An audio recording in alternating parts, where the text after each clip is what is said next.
Welcome everyone, this is Garrett Green Gaming, and today I want to give you some news updates, specifically about GTA 6, Bungie layoffs, and more Xbox price increases. So, a weird day, a weird week, a lot of weird news in gaming, some good, mostly bad, but anyway, let's just talk about it. Let's talk about GTA 6 first. Let's get that out of the way. That's probably the main thing I want to talk about.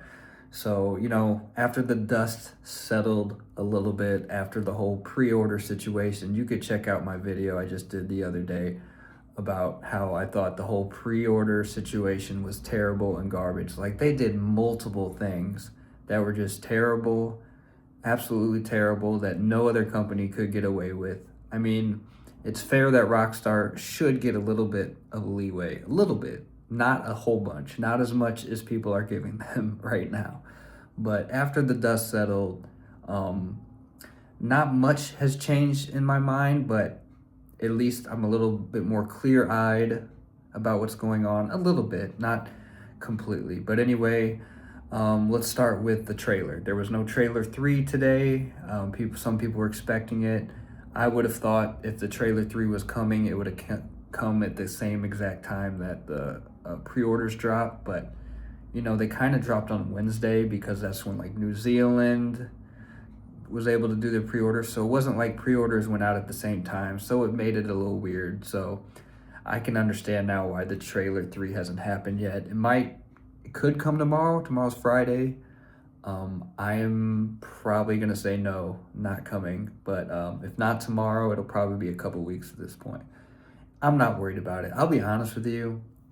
I don't really need to see. I know the game is going to be incredible. You don't need to tell me. The only thing I need to know about the game really is it going to run at 60 FPS?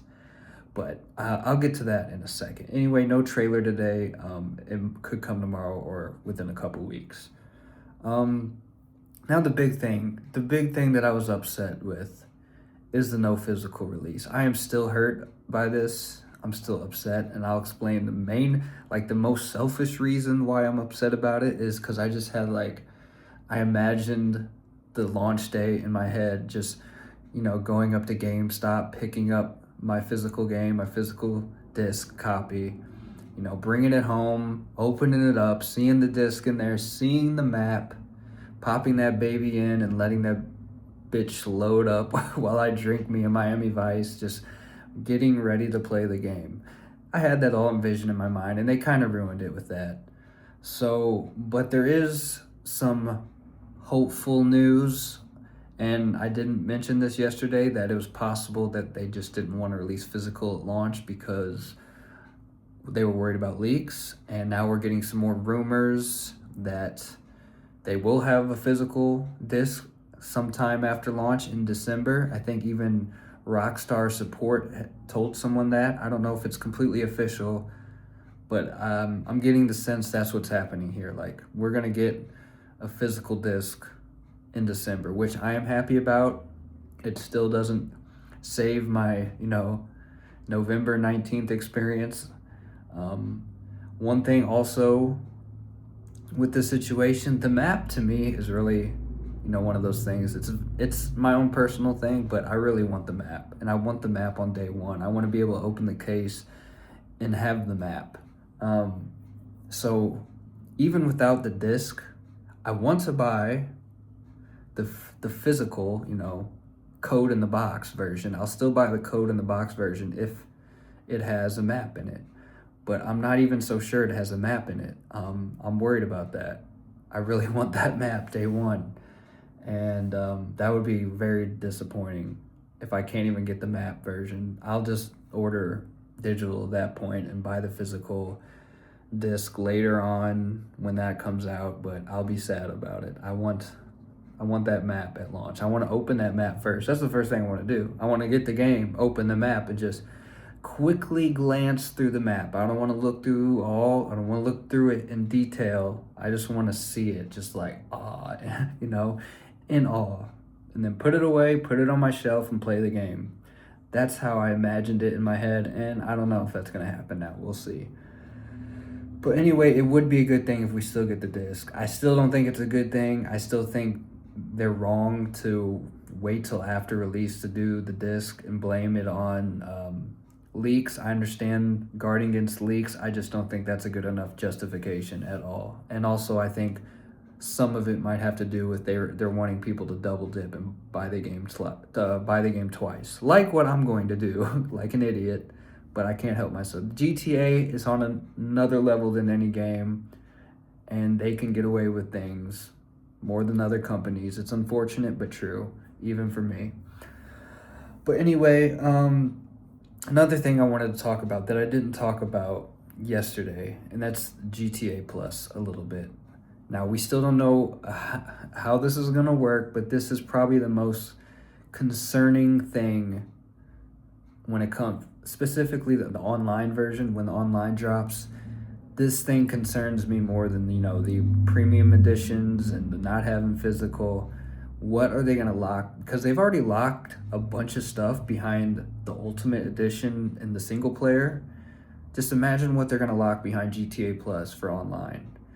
Some people are joking they're going to lock the whole online behind GTA Plus. Do not say that. Do not give them any ideas. But I'm very certain they're going to lock a lot of important stuff behind GTA Plus. And that would suck. I do not want to pay for a subscription for this game. That is not something I'm going to do. And part of the pre-order is that you get 1 month free of GTA Plus, which I would hope that only is useful for online, the online version of the game. I would pray to God that they don't use GTA Plus on anything with the single player. So you get a 1 month free GTA Plus that lasts till March. You can use it at any point up till March and then it expires, which tells me that GTA Online is coming very quickly after the single player drops. So, which is a good thing. I want, the online to come pretty quickly. But I just thought that was interesting, something I didn't mention yesterday. But yeah, so interesting situation. That's one of the biggest unanswered questions with GTA right now is GTA Online. So I'm sure we'll get some more information on that soon. And then just to recap, like what I talked about yesterday, like how bad this pre-order thing is, because they bumped the price up to $80, okay, which would have been fine if that was the only thing they did. But really it was $100 because they've locked so much behind the Ultimate Edition that basically $100 is like the full game. Like the base edition is basically $100. Let's be real. Like all these different shops, yeah, it's just customization. It's just cosmetics and all that, but it's not the same. And it's a lot of shops, like 5 different shops. And these are places you can go into in the game. It's part of the game. So literally the complete edition is the Ultimate Edition at $100. And then no physical. So, you got a $100 game with no physical disc at launch. So it really was a bad pre-order. And a company and a game with this much hype for it, you would think they want to have more goodwill and not just like completely ruin the vibe. And they did for a lot of people. And that's unfortunate and sad, but I think I'll get over it, and by the time the game comes out, I'll feel better about it. I'll be more hyped, and I think we'll probably be getting a physical edition. I think things will get better as time goes on with that. But anyway, that's pretty much what I want to talk about for GTA. Now let's get to these Bungie layoffs. I'll be quicker with these next 2 topics because I really don't have that much to say other than, Sony is laying off 400 Bungie employees roughly, which is like half the company, half of Bungie. I've seen some people already blaming Sony for this, and look, this is not on Sony. We knew this was coming, and we knew Bungie was completely fucking up for a long time, long before Sony bought them. In fact, if you remember, Bungie lied when Sony was trying to purchase them. They lied on the information they were giving them. They didn't tell them a lot of information. They misled Sony when they bought them, and it was pretty much fraud. Like I'm surprised Sony hasn't like sued them in one way, but how can they sue them when you own the company? So it's like, it's a very weird situation, but you cannot blame Sony for this at all. You can maybe blame like Sony for what they're doing next with Bungie, like how they're gonna move forward, but you cannot blame Sony for the collapse of Bungie. In fact, Sony saved Bungie. Let's be real. Bungie would be dead right now. This was in the leaks. This was in like rumors before, like a year ago or so. Like Bungie was gonna be dead if Sony didn't buy them, and it was a dumb decision by Sony to buy them. But their dumb decision saved the company. It literally, they would be a dead company right now if not for Sony. So Sony buying them at least kept them alive, and it's going to keep them alive longer. Just it's going to be a smaller studio. So it's really weird to see people blaming Sony when Sony literally saved them. They would be gone. So it's insane to me. Now what we can also talk about is like what Bungie's going to do next. Now, one thing that is more reasonable, I think, is to say, hey, Sony is not letting them make Destiny 2. Like, they're not making Destiny 2 right now. People are blaming Sony for that. And number one, I would say maybe, but that could also be Bungie's decision. I'm not so sure that that's Sony's decision. Like, maybe Bungie doesn't want to keep going with Destiny, either keep making Destiny 2 updates or make a Destiny 3. But it could be a Sony decision. I don't know. But Sony lets their studios make the games they want. So I don't buy that they're like stopping Bungie from making it if they want. But there's also the case that it just came out the report that Destiny was losing money. You know, it was a very expensive game. It was a very popular game, but it was losing them money because it was expensive. So, I mean, I don't blame them for not continuing with it if they're losing money. And then the main thing for me when it comes to Destiny is I don't want any more Destiny. Now, to be fair, I'm not a fan of Destiny. I've never played Destiny, so you can take that, and it's fair to say that maybe my opinion doesn't matter because I'm not a Destiny fan. Destiny fans want more Destiny, and that's fair. But here's what I would say. Like, Destiny is, over 10 years old? This is an old-ass franchise, old-ass game. I think it's time for something new. Okay, let's be real. Like, I definitely don't think they should keep pumping out more Destiny 2 DLCs and content, because I'm pretty sure it's just getting stale, even from Destiny fans. Like, it's just the same shit over and over. I mean, people complain about the forever games and the live service, but you want them to double down on that. Like, get rid of Marathon, don't make a new game, just keep making Destiny. How boring and crappy is that? Like, everyone talks about make new games, make new IPs, tired of sequels, tired of remakes, but you want them to just keep pumping out the same Destiny garbage nonstop? Like, come on. That stuff is done and over with. Like, and Destiny is like a representation of their toxic past, what got them to this moment in the first place, all their mismanagement and evil doings at that company, a lot of piece of shits working at that company, a lot of toxicity. It became a cancer. That company became a cancer. It's time to do chemotherapy. Start fresh. Wipe it all. Get rid of the cancer. Start fresh. Start new. Now, there's the wild card in there that is Marathon. Like, this is another game, and this game is not doing as well as Destiny is. So that's the wild card. And that kind of makes things difficult. And they were making Marathon before Sony even bought them. So here's my thoughts on it. At the end of the day, here's what I think. People bought Marathon. They've paid money for it. Remember, Destiny's free to play, although you got to pay for the expansions. Forget Destiny. Let's just say that's over with. Done and dusted. Old franchise, gone, a relic of the past. Let's just say Destiny is done. I think they shouldn't make any more Destiny. I know all the Destiny fans will disagree, but just hear me out. No more Destiny. Get rid of Destiny. As for Marathon, people paid $40 for it, okay? It's not extremely successful, but it's not like the biggest flop ever. It still has, a decent amount of players, and the people that play it say it's fun. It's a good game. I'm not playing Marathon. I have no interest in it. I tried the beta before launch. It's just like, at one point I tried to get into the first person shooter, like PvP games, arena games, but it's just like, it's the same shit. They're game modes. It's not a real game. It's just doing the same shit over and over again. And that's not what I want out of a game. And I realized that a while back. But regardless, people paid for it. You keep it alive for, I don't know, a couple more years, a few more seasons. And in the meantime, which is what I think they're doing, is you make a new game. And they're going through these incubation projects right now. So they're trying to find a new game.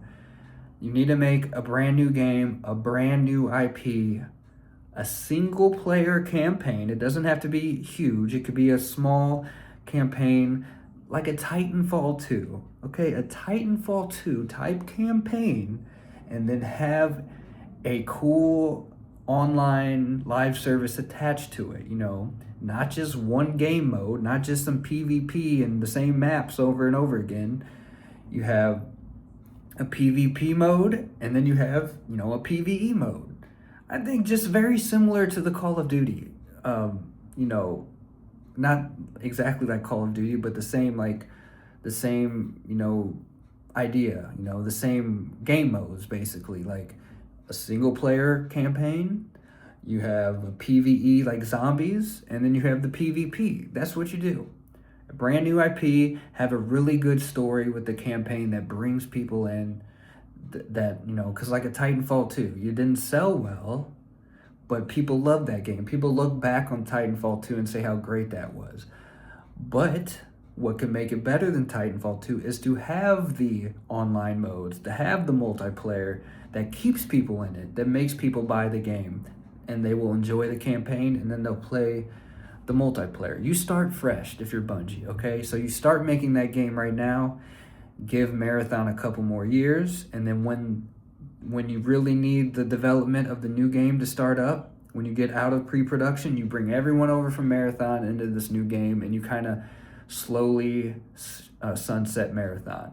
Keep the servers alive, obviously, but focus on the new game. And that's what you got to do. And you had to dwindle down the studio to do it. And it's not Sony's fault. This had to happen. Like all these other layoffs and stuff, this is completely different than all the other layoffs going throughout the industry. When Microsoft and Sony and all these companies were just dwindling down these studios, they were actually really good studios making really good games. They were just like, they were, for whatever reason, part greed, part everything's getting expensive, they had to dwindle down these companies and these studios. That is not the same thing as what's going on with Bungie. Bungie failed big time over the last few years, and long before Sony bought them. So this had to happen. To me, this could be the best thing ever for Bungie. It's going to keep them alive. You start fresh. Have a small team and build brand new, start over, and you can become good once again. That's the only thing that can save Bungie. So spare me with this blaming Sony bullshit. And I'm sorry to the Destiny fans, but I think that shit has to be done, okay? It's over. It's just a representation of everything that went wrong with Bungie, okay? They had their highs with Destiny, but you're never going to get that back. It's over. You're never going to reach that again. You need to start with something new so you can reach that again. That's all I'm saying. So that conversation went longer than I thought, but it was important to mention, and I wanted to talk about that. Lastly, we'll talk about the Xbox price increases. I haven't looked too much into this yet, so I'm not going to have much to say. I don't want to say much anyway. Xbox is just, what can go wrong is going to go wrong with them at this point.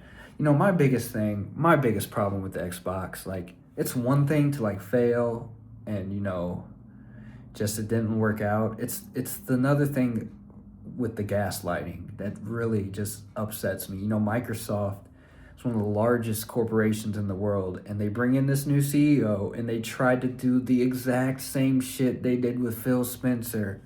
The parasocial relationships.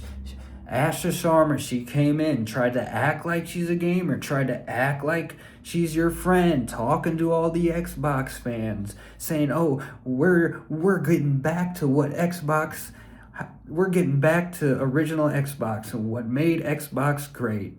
And it was all a lie. They lie. They deceive.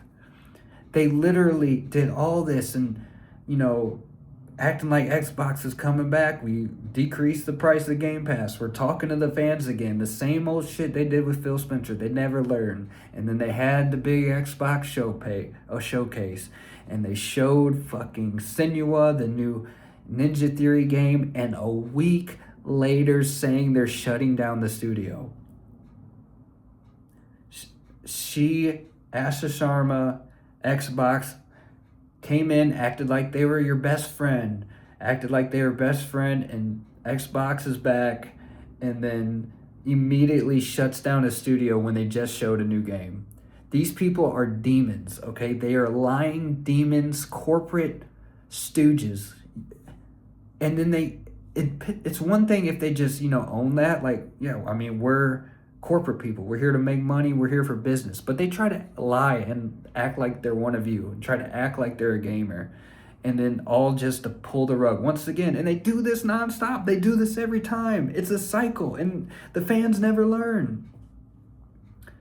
But anyway, what I really want to talk about is that they're raising the prices of the Xbox again. I didn't even look at the exact prices. It looked like it was like $100, $150 increase. It's insane. It's insane. Like,